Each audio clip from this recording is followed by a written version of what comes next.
Hi guys, this is a video about using the various Milwaukee drills that we have at MakeHaven.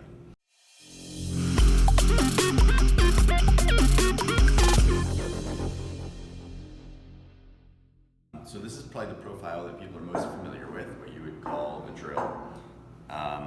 And I'm just going to go into slightly more specifically what it is and what it's for. So the name that Milwaukee has given it is a hammer drill driver. It says it on the side in case you forget at some point. And it has three modes. So the three main modes, ignoring this silly Wi-Fi business, is drillings. That's the shape of a drill bit for making holes. Fasteners, so that's like a little screw or bolt. And then hammer mode. So we'll just start on the left with drill mode. And the idea here is for making holes. And that's primarily what we use this drill for. So what that means is it's just going to keep screwing as hard as it can until it gives up. There's not going to be any trying to account for the softness of a piece of wood or anything like that. And yeah, so that's what that mode is for. And then within that mode, there are two speeds. So 2 is fast, 1 is slow. And this switch is a little stiff, but that's, this is like a professional level tool. The Milwaukee line of tools are top of the line. And so part of that means that they are a little heavier and sturdier than some others you might be used to. So moving on from that, we'll come back to that in a minute. Just we're gonna look at some of the other features is the battery. So on the battery, if you squeeze these tabs, you can pull it on and off. This is a pretty hefty battery. At some point we may have smaller batteries, so that'll just make the drill lighter, which can make it easier for some people to use. And on the battery, you can push this little battery button and it'll tell you how much electricity it has. So this is about half full. And on the wall, we have a charger. So this charges the batteries. To put a battery in, you just squeeze the tabs and put it on. So you squeeze the tabs to pull it off and then just push right on. When it's green, that means it's ready. So right now it's charging. So that's the battery part. Then for this drill, this is a little confusing, but these you can pretty much ignore on the bottom. So these are different Wi-Fi profile modes. So if you're on a construction site and there are 4 different people using this tool, you could have in different modes, or if you're going to use this drill in different ways, you could use your app to set it up in different ways. At MakeHaven, we don't really use that. We just use it like a normal drill. Then on here, this shows the direction it's going to spin in. So right now the arrow is pointing backwards, and because we use righty-tighty, lefty-loosey as a convention here, when you're in backwards mode, it's turning left or counterclockwise from your perspective. Then on the other side, you push that button, and it goes the other way. It goes to the right. So that's pretty useful. So for putting a drill bit in, you might have noticed what I just did was I held on to here, I put it in the backwards mode, and then pulled the trigger a little bit. And what that did is it loosened the chuck. It's called the chuck, the piece that holds the bit, so that I can take it out. And then I can just grab a drill bit for making a hole and put it in. So you need to make sure that it's open wide enough. And so the way you do that is you can either turn it manually or you hold on to it and pull the trigger slowly. You don't want to pull it fast or it'll open too much. Then again, for when you put the drill in, you can manually turn it to tighten it, or you can put it in forwards mode, hold the chuck and the bit. This takes a little skill. And turn it. You don't want to hold on too hard or else the bit could cut you. And then by hand, you tighten down that last bit until it clicks. And now it's secured in the chuck. So that's for drilling mode. When you're drilling into a piece of wood, you want to make sure that the piece is secured so it's not waving around on you. What can happen is this is a strong drill, and if it grips onto that piece of wood and it isn't secured, it'll go flying away. For wood, in general, what you can do is just put it on the material, pull the trigger, and start going. Now because this is relatively soft, we can put it on the number 2 speed to drill faster. Notice I'm holding it on the top and by the handle so it doesn't go anywhere. And you want to make sure in general that you're drilling straight. So you can do that by looking from 2 directions. From here it might look straight, but here it's obviously not. So what you want to make sure is that it's straight in both directions. And then you drill through. There are obviously a lot of techniques for drilling better. You can go halfway through and then halfway through to make sure there's no tear out, just little bits of wood splintering out from the other side when it comes out. There are all kinds of techniques, but maybe that'll be for another video. If you're cutting into metal, what you would want to do is in general use a little oil to help keep it cool, and also use a center punch. So these are 2 center punches. This is a manual one, the way it works, and we'll pretend this is a piece of metal. In the wood shop we're not going to use metal, but you'd put this on the metal, whack it, and it leaves a little divot in the wood that gives the drill bit a place to start. This is just an automatic center punch, so you don't need to use a hammer. You put it in one spot, and then it leaves that little hole so that the drill bit stays right in that spot. In general, wood is soft enough that you don't need to use that. So that's for using a typical twist drill bit in the drill. We'll have another video about all the different kinds of drill bits. So that's this setting. Then for the next one, for fasteners, what this does is it engages something called the clutch, the torque clutch on the top. So this, before, wasn't doing anything, but now that we're in this mode, it's engaged. And what this is for is making sure that you don't drill too deeply into a piece of wood if you're putting a screw in. So what we can do is I'm going to put in reverse, hold on, and twist to release this. And then let's say we're to put this back in and retighten. Then since it's on number 3, that's a pretty low torque. So as it's turning, once it goes into the wood hard enough, this is the sound of it not turning anymore. And so that's its way of preventing it from going too deeply into the piece of wood. So that's useful if you're putting in a whole lot of screws and you want to make sure that you're not plowing through your piece of soft pine or something. And then if you're going to a harder piece, you can turn it all the way up, and then it's really hard to overcome.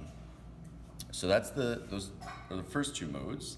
And the third mode is the hammer mode. In the hammer mode, it engages a hammer inside the drill. And what that does is it's for drilling holes in things like brick and mortar and concrete. It holds onto the bit, and then in addition to turning it, it whacks it onto the back. So I can show you what one of those bits looks like. So this isn't sharp at all. It wouldn't even probably cut through a piece of hard wood. What it is just really hard. So when it's whacking into a piece of concrete or brick, it just smashes it into a dust, and then the flute's carried out. So those are the 3 modes. However, to be honest, we generally use this tool just on this mode because we have an impact driver for putting in fasteners and a rotary hammer drill for putting holes into bricks and masonry and stuff like that. So in general, we're going to leave this tool on this mode, and then the Wi-Fi mode, as I mentioned, we don't really use. Some other things, in general, you don't want to put your hands over the back end because it needs air to get in there. So if you're clogging that up, you can certainly push like that, but try not to totally cover it. This is just for holding an extra bit. If you had a drill bit that you wanted, or a driver bit you wanted to hold. So that's what that's for. And now we're going to go to the next drill. So this is an impact driver, and this is exclusively for putting in screws and bolts. So fasteners in general, I guess. And this has a different kind of clutch. So this clutch, there's no twisting to get things in and out. There's this little collar, and you pull it forward and take the bit in and out. To put it in, you can just push, but then it's in there. This also has a hammer, but instead of this kind of clutch where it holds onto it really firmly, this has a little play, a little slop in it. And what that means is that as you're drilling and it's hammering, this can stay in the head of your fastener, like this screw, without jumping out of it. And so what that does is it lets you, versus if I was putting this screw into a hard piece of wood with this drill, it would sometimes cam out or slip out because it's just twisting. And sometimes I'm not pushing hard enough to keep the head of that driver bit in the head of the screw. With this one, it's also hammering. And so it's using that hammering force. So you can hear it in a second. You could hear that hammering noise, and that's helping to keep it in, keep the driver in the head of the fastener. And that helps to apply a lot more torque than this one would. So if there's, say, a nut on something and it's stuck and you're trying to get it off, then this is the tool because it can really give a lot of torque, whereas this you'll be heaving to try to hold it onto there. So again, we're going to pull it off, and I'll show you something else you can put in here So for example, this can go in here, and this is a 1/2-inch adapter to go into something like a socket. So if you had a really stuck nut, then you could use this, and this would be the right tool to get that on or off. This is a really big Allen key. So you could put that on there. So all kinds of different things you could put on here for this tool. And this, with experience, you'll get an intuition for why this would be the right tool for that job versus this drill. Down here, these buttons do something on this drill.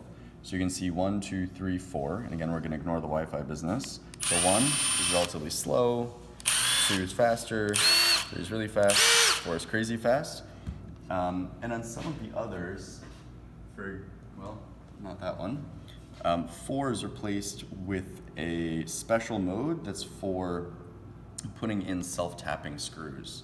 And so that means is there's some kinds of screws that are meant to go into sheet metal that have a little drill on the front. So they spin super fast in the beginning, and then when it detects that the drill has gone through and it's engaging the threads, it slows down. So that's a pretty specialty purpose. And then aside from that, there's just forwards and backwards on this drill. It doesn't have any other modes. In case you're interested, this little hook is for hooking it onto your belt, for carrying it. And then this again is just for holding extra bits. Battery's the same. And on all these Milwaukee tools, they use the same M18 18-volt batteries, so you can just interchange them between all of the tools. So those are the first 2 commonly used ones. This one's less commonly used, but we have it here, so it's good for people to know about. This is called a rotary hammer. And this is just this mode, the hammer drill mode on this drill, just super upgraded. So this one has a dedicated purpose of hammering. So this has a really big hammer in it and can apply a lot more hammering power. This has a few modes that we can look at on this side. In this mode, it's just turning, so it'll just be spinning. This mode, you can see it as a hammer and a drill bit. And so when you turn it, you can hear that hammer. So there's actually a piece of metal whacking the back of it so that with every rotation, it's also slamming into it. Then here, this is just the hammer mode. So let's say you're trying to demolish some concrete and you're just trying to whack at it, then you wouldn't actually want it to be turning necessarily, especially if you're using a chisel attachment. With this attachment, you don't want it to spin, you just want it to whack into the concrete or whatever you're smashing. This mode lets it turn, so if you're trying to follow a contour, it'll turn, and then in this mode, it's a fixed position. So now it doesn't turn. So those are the various modes on here.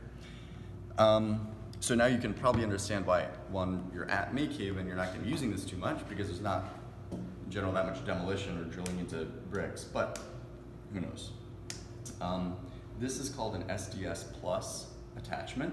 So there's SDS is a different way of attaching a bit. So we've seen a few ways. This is a normal keyless chuck. So you just use your hand to twist it. This is an impact driver chuck.